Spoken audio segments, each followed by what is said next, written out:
What's up, guys? teamknl here, giving you a deck profile of pretty much ChaosStun, pretty much updating the deck to the September 2012 format. So my thoughts heading into the deck from the previous deck before, I thought it was going to remain largely the same. Like, I was just going to put in a few tech cards in it, and the deck would still have the same power.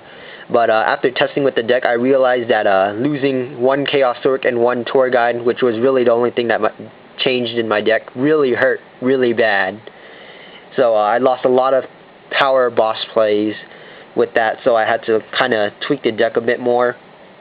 So and also Doom Caliber is not very good in this format. He's actually very terrible, so had to drop him out. So let's just get this thing started. So we have two tour guides. One of the tour whores ran away, and things happened. Then Sangan and Night Assailant. So obviously, if you don't know what Night Assailant does, then he's pretty much like Raikou, except his effect is mandatory. He's a dark, and he has a secondary effect where if this card is sent from the hand to the graveyard, target one flip effect monster in your graveyard, and except this card, return that card to the hand. So pretty much, I can just, if you make me discard it with Dark World Dealings or whatever, then I pretty much still plus because I can get a Raikou back. So that just makes it all the more better. So that's the Tour Guide engine, and then the Thunder King engine, Triple Thunder K. He's largely the main power play in the deck because setting him up first turn can be really devastating if they don't have a Card Trooper or Dark Hole or Book of Moon or any other cards that can get rid of him. But that's besides the point. It's just summoning Thunder King and setting like one or two back row. That pretty much just limits your opponent's options really, really strongly. Especially if you have like a Call to Haunted, then you can just bring him back and just screw with them even more. Just get a bunch of Thunder K punches in. So Triple Thunder K just to hit him faster so that I get him early game instead of like late game.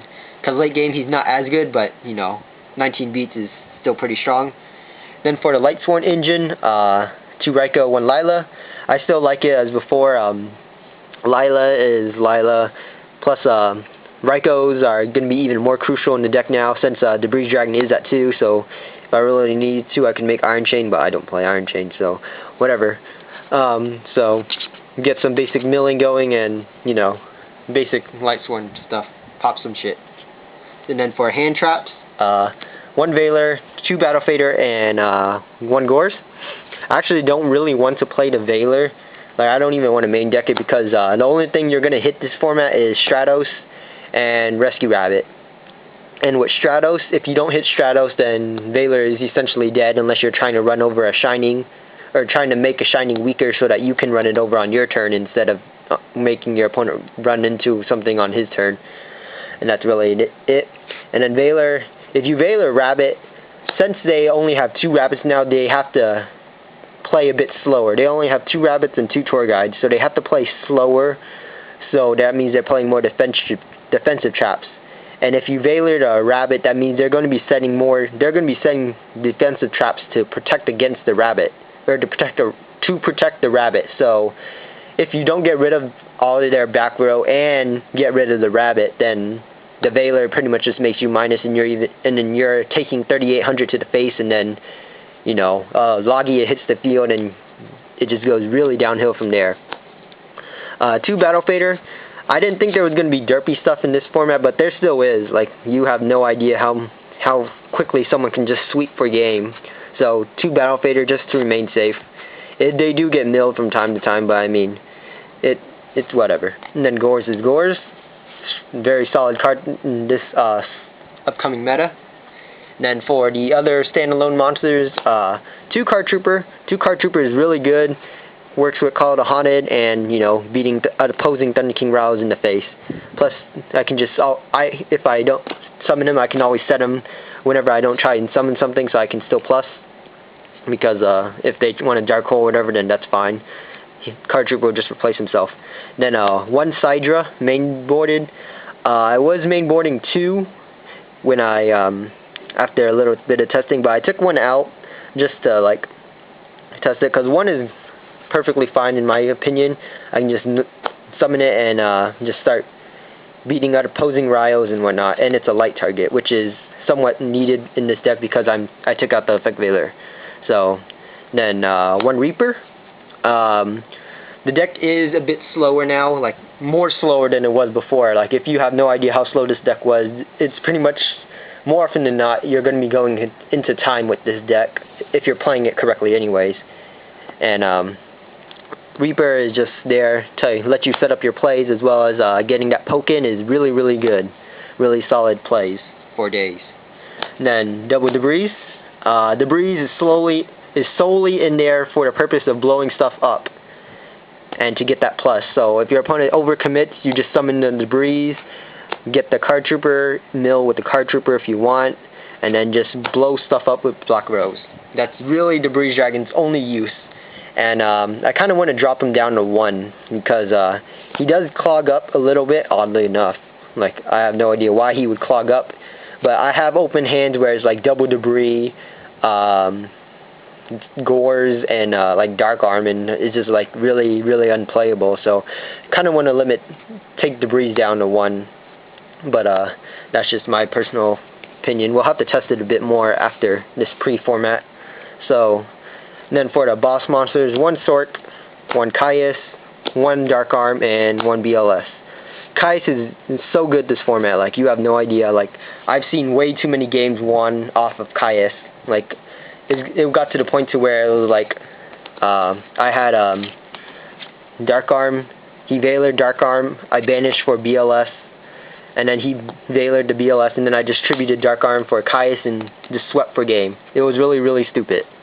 So just doing some really derpy stuff with Caius is pretty much going to be pretty defining in this format because of he'll not only remove Thunder King from play, but he'll also pop something else and, you know, just punch you in the face for 24, which can be quite devastating.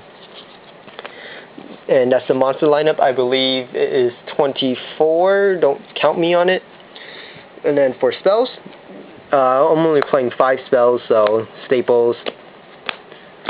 I would play Book of Moon, but I feel that Book of Moon isn't as solid of an option. Like, don't get me wrong, it's really good against like the upcoming plant and other cards.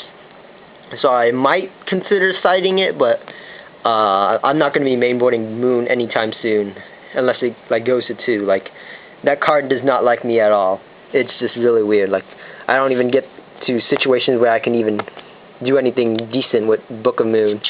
Like and it's happened to me too. Like people don't even do decent things with Book against me. Like they just like book my Lila, and I'm just like, all right, that's cool.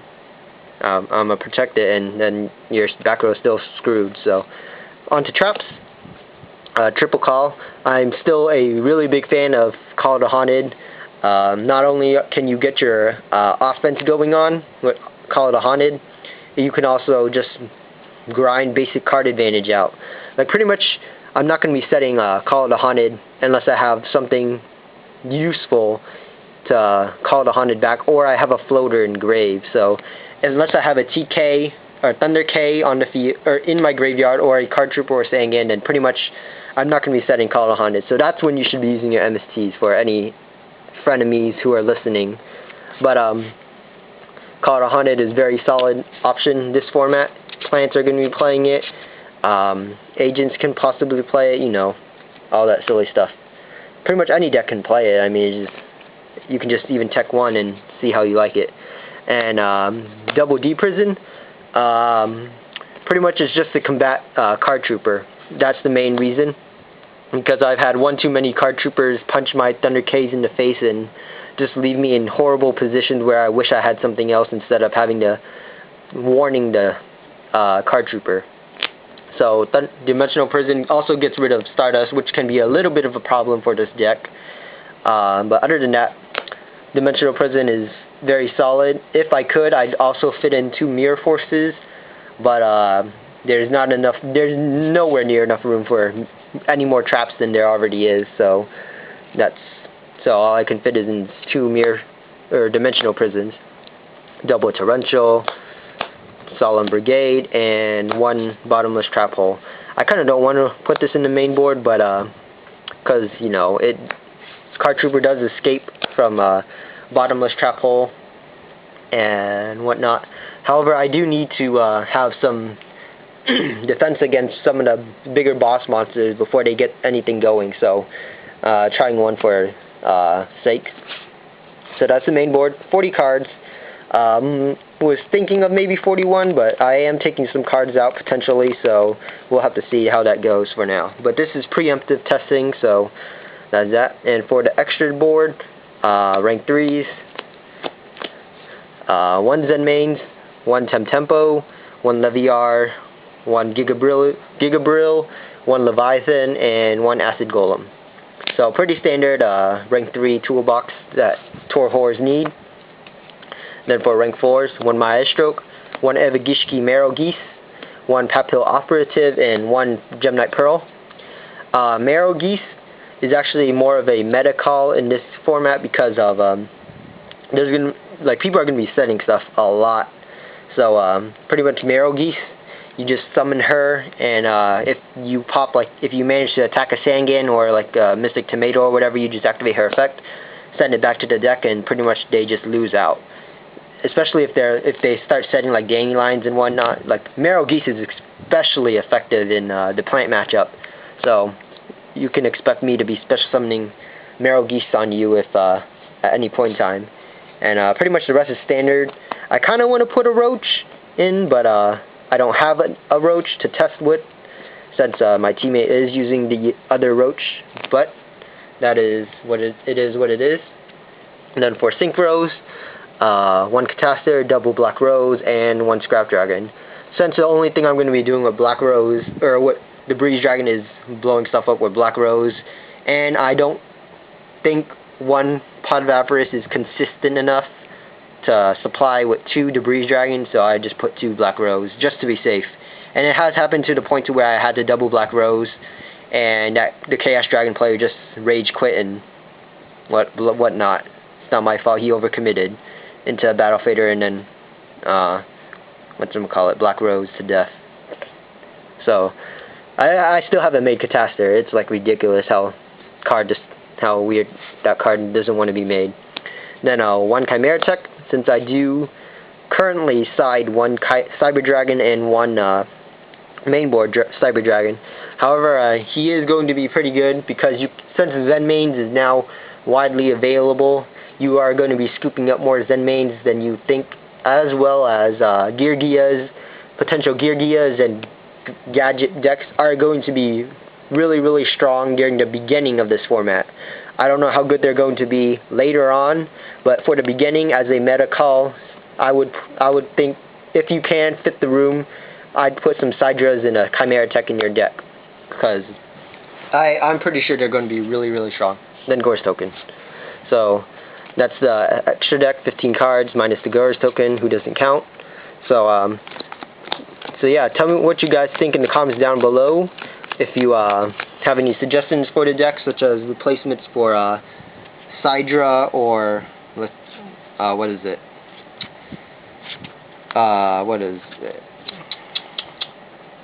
Oh, for the other Breeze Dragon. So tell me what you guys think. Like, rate, comment, and subscribe. And teamknl